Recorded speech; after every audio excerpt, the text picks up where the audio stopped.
In Argentina, next August 13, citizens of the South American country will participate in the open, simultaneous, and mandatory preliminary elections to determine the candidates who will run for the presidency and vice presidency of the nation in the general elections to be held in October.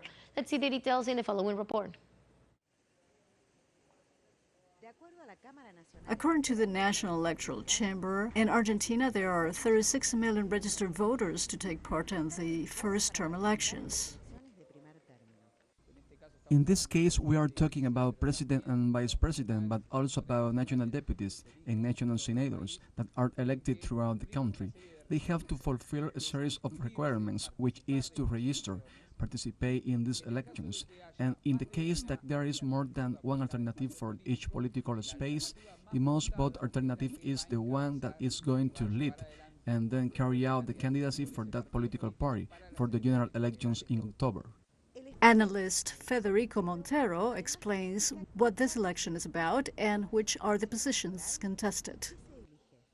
Argentina has 23 provinces and the autonomous city of Buenos Aires. In all provinces, the president and vice president are elected parliamentarians to teleSUR by single district, which is very important element because during the previous government of Mauricio Macri, the possibility of direct elections to the parliamentarians of the Mercosur had been withdrawn. This has now been reinstated, with which Argentina again complies with international obligations, and it is also a bet on regional integration. On the other hand, national deputies are elected by each one of the provinces, and some provinces also elect national senators.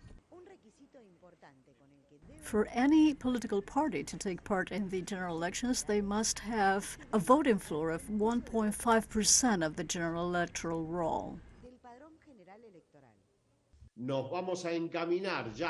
With the already elected candidates, we will head towards the presidential election to be held on October 22nd. Eventually, given the characteristics of the electoral preference in Argentina, we all consider the possibility of a second electoral round to elect a president to be held on November 19.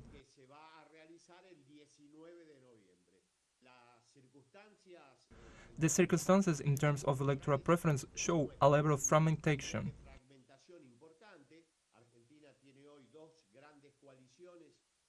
Argentina has today two great coalitions that will, in the end, I believe, determine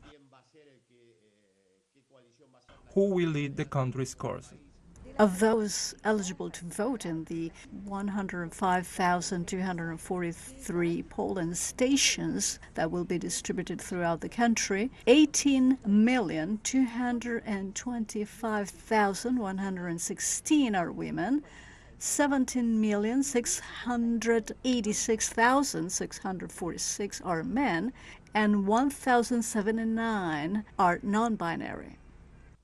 We believe that on average fewer people will participate both in the primary elections and in the general election. We have a participation of more than 85% in the democratic recovery. These have been declining election after election, and this will probably be an election of low participation in relative terms. We cannot think of less than 75% participation in the general election, and in the primaries we will probably have 70 points or around 70 points of participation, which for the Argentinian standard is low.